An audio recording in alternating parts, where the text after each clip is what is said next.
یاد ماضی عذاب ہے یا رب، چھین لے مجھ سے حافظہ میرا۔ 18 برس کی عمر میں ملکہ ترنم نور جہاں اعزاز پانے والی قصور کی اللہ وسائی۔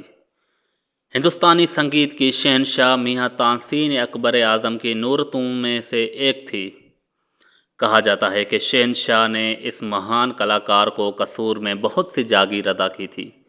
استاد بڑے غلام علی خان بھی اس شہر قصور سے تھے، مگر یہ اللہ وسائی کا شہر بھی تھا۔ وہ اللہ وسائی جس نے آنے والے برسوں میں اپنے سنگیت سے ایک دنیا کو سحر زدہ کیے رکھا اور آنے والے برسوں میں ملکہ ترنم نور جہاں کے نام سے مشہور ہوئیں۔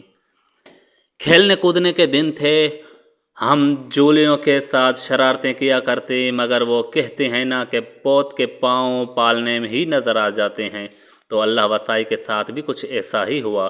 ان کی ایک پھپھی نے ان کے رونے پر اپنے بھائی سے کہا، یہ تو روتی بھی سروں میں ہے۔ کہا جاتا ہے کہ اللہ وسائی کے بچپن کے دنوں میں صوفیانہ موسیقی کی ایک تقریب میں انہوں نے کچھ نعتیں سنائیں۔ بچی نے جب پنجابی کلام گانا شروع کیا تو تقریب کے میزبان اٹھے اور لڑکی کے سر پہ ہاتھ رکھ کر کہا کہ لڑکی تو ایک دن آسمان کو چھوئے گی۔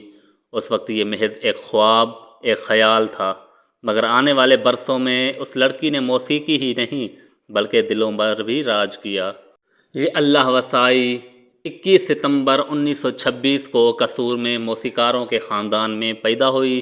کچھ بڑی ہوئی تو خاندان نے قسمت آزمانے کے لیے کلکتہ کا رخ کیا، جو اس وقت غیر منقسم ہندوستان میں فلم میکنگ کا سب سے بڑا مرکز تھا۔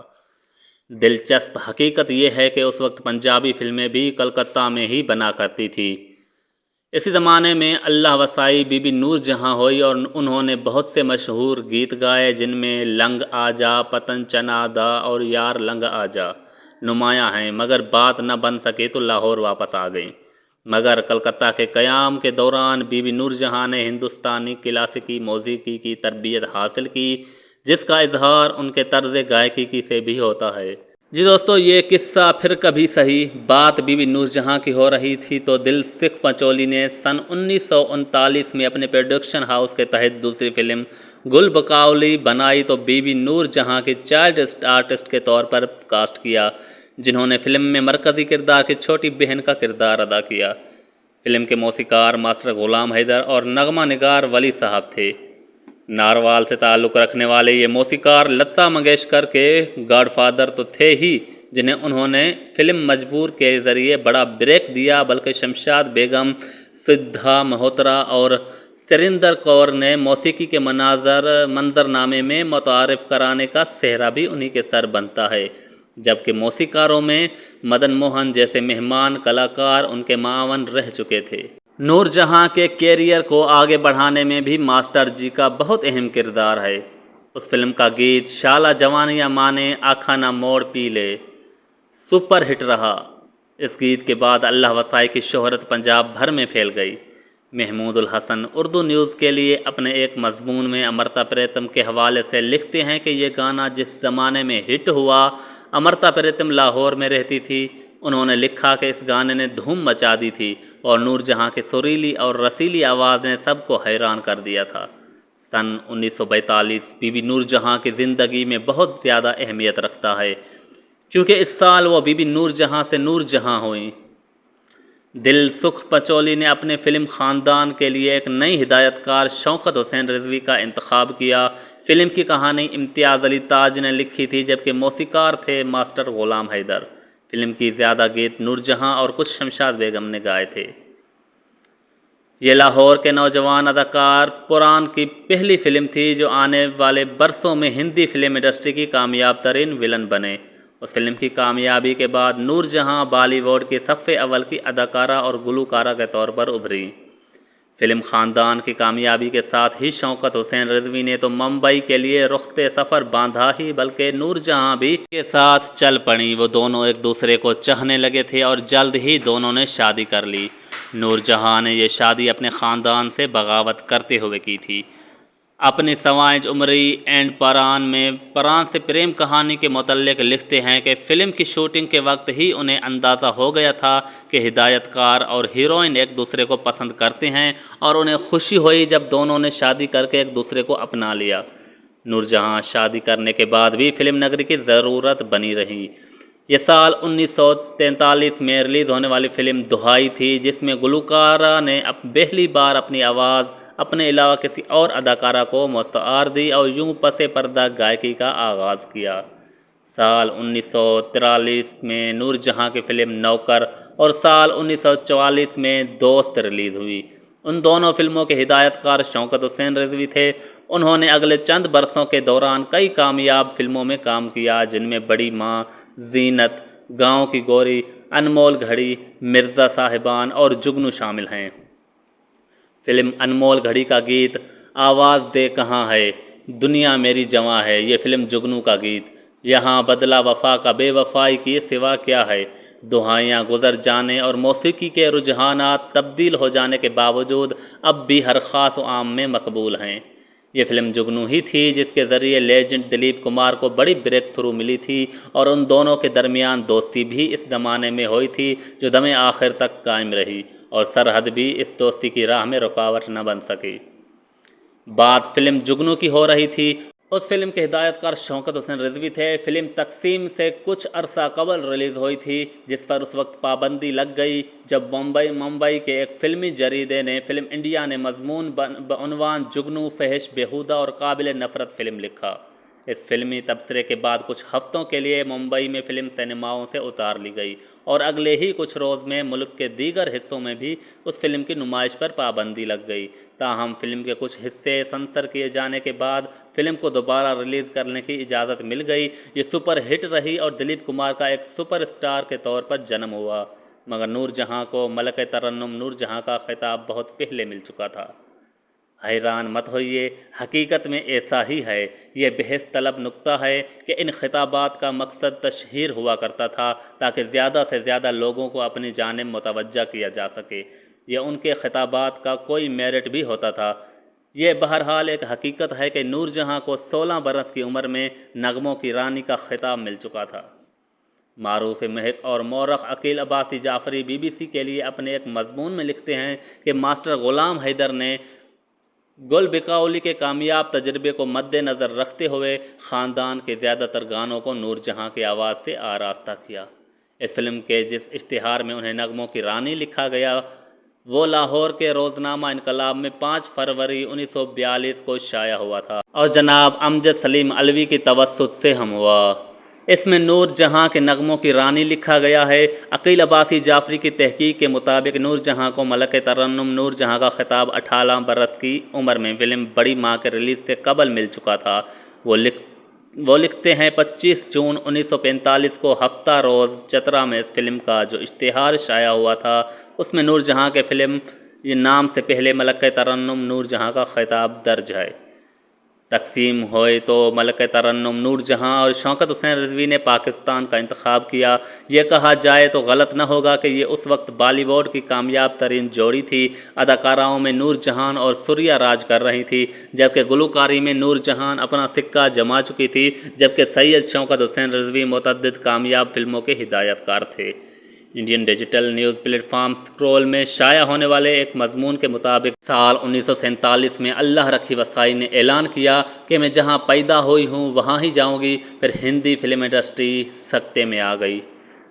تقسیم کے وقت پنجاب میں ان کا آبائی گاؤں قصور نئے ملک پاکستان میں شامل ہوا تھا۔ نور جہاں نے ممبئی سے رہتے سفر باندھا اور لاہور منتقل ہو گئیں۔ نور جہاں اور شوکت حسین رضوی نے نئے ملک میں فلم انڈسٹری کو دوبارہ سے اپنے قدموں پر کھڑا کرنے کے لیے جستجو شروع کی۔ تقسیم کے دوران تباہ ہو چکا شوری اسٹوڈیو شوکت حسین رضوی کو الاٹ ہوا، جسے شاہ نور اسٹوڈیو کا نام دیا گیا۔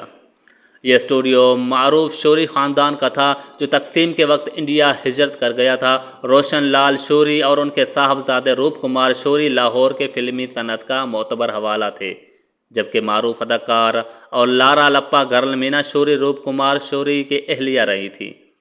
لاہور کا ذکر نکلا ہے تو تقسیم کے بعد نور جہاں اور شوکت حسین رضوی نے ڈیوس روڈ کے ایک شاندار بنگلے شیش محل میں رہائش اختیار کی۔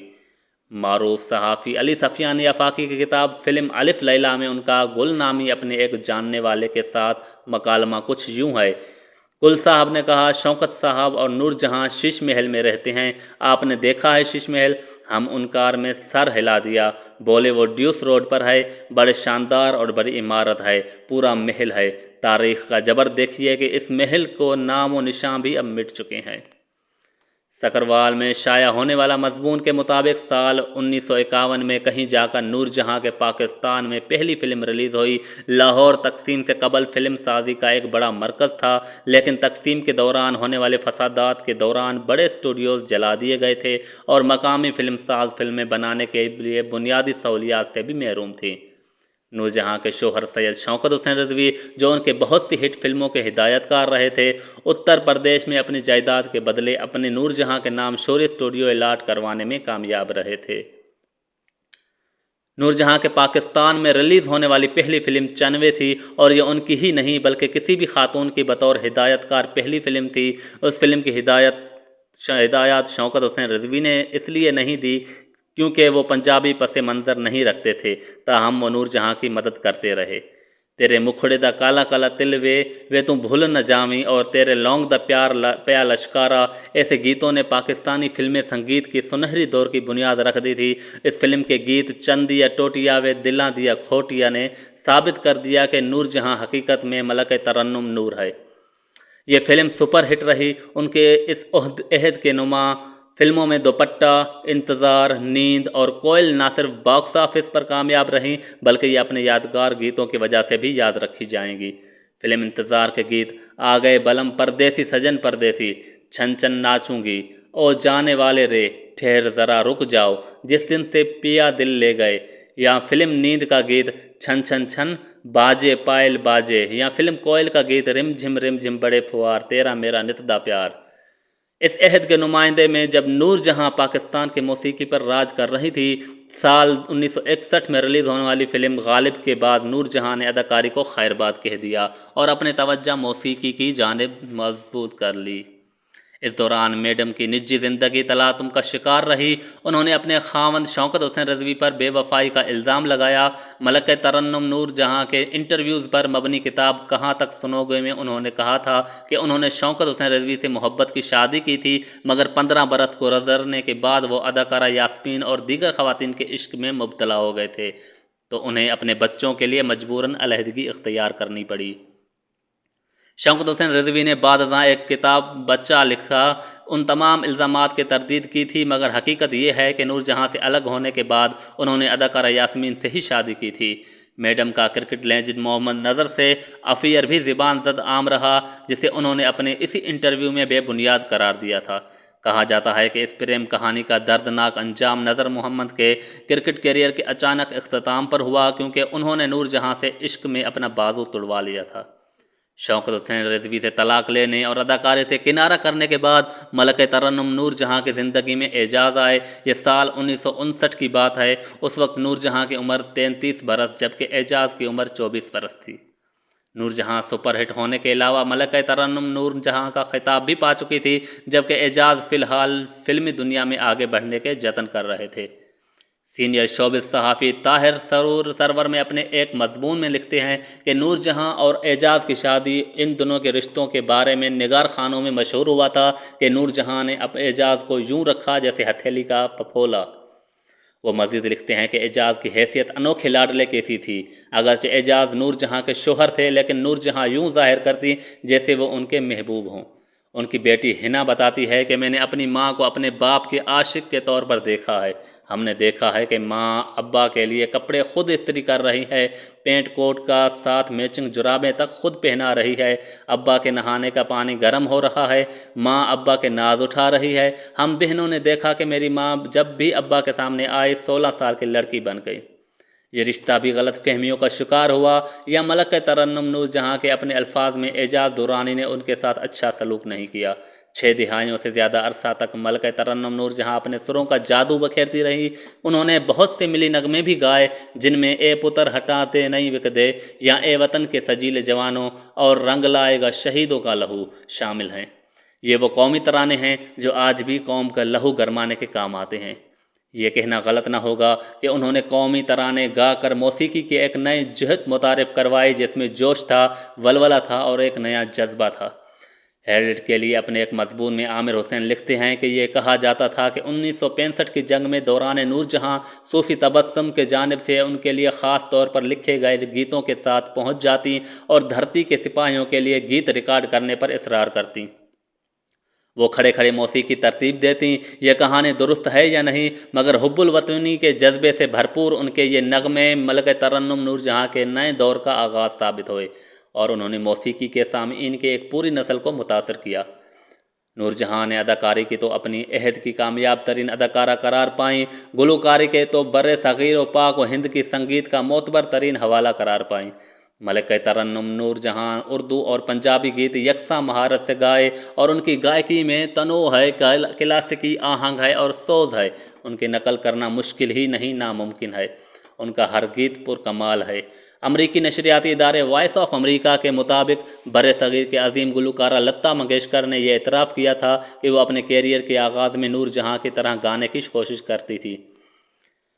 اس مضمون کے مطابق لتا جی نے کہا تھا کہ وہ گلوکارہ کے طور پر کیریئر شروع سے قبل ہی نور جہاں سے متاثر تھیں، کیونکہ ان کا انداز منفرد تھا اور دوسرا ان کی آواز بھی کمال کی تھی، جبکہ کلاسیکی موسیقی کی ترتیب حاصل کرنے کی وجہ سے وہ یہ جانتی تھیں کہ فلموں میں گلوکاری کے لیے کیا الگ کرنا پڑتا ہے۔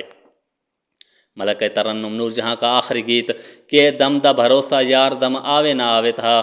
ملکہ ترنم اس گیت کے بعد صرف 3 برس ہی زندہ رہیں اور 23 دسمبر 2000 کے طویل علالت کے بعد کراچی میں انتقال کر گئیں، مگر ان کا فن زندہ ہے اور ہمیشہ زندہ رہے گا، جیسا کہ انہوں نے اپنی ایک گیت کے ذریعے بہت پہلے ہی یہ کہہ دیا تھا، گائے گی دنیا گیت میرے، سریلے انگ میرے نرالے انگ میں۔ ملکہ ترنم نور جہاں بر صغیر و پاک و ہند کے فلمی سنگیت کی روایت کا اہم ترین حوالہ ہے، جنہوں نے ہزاروں ایسے نغمے گائے جو آج بھی دنیا گاتی ہے، یاد کرتی ہے۔ جی دوستو، مزید ویڈیوز دیکھنے کے لیے ہمارے یوٹیوب چینل کو سبسکرائب کر دیں۔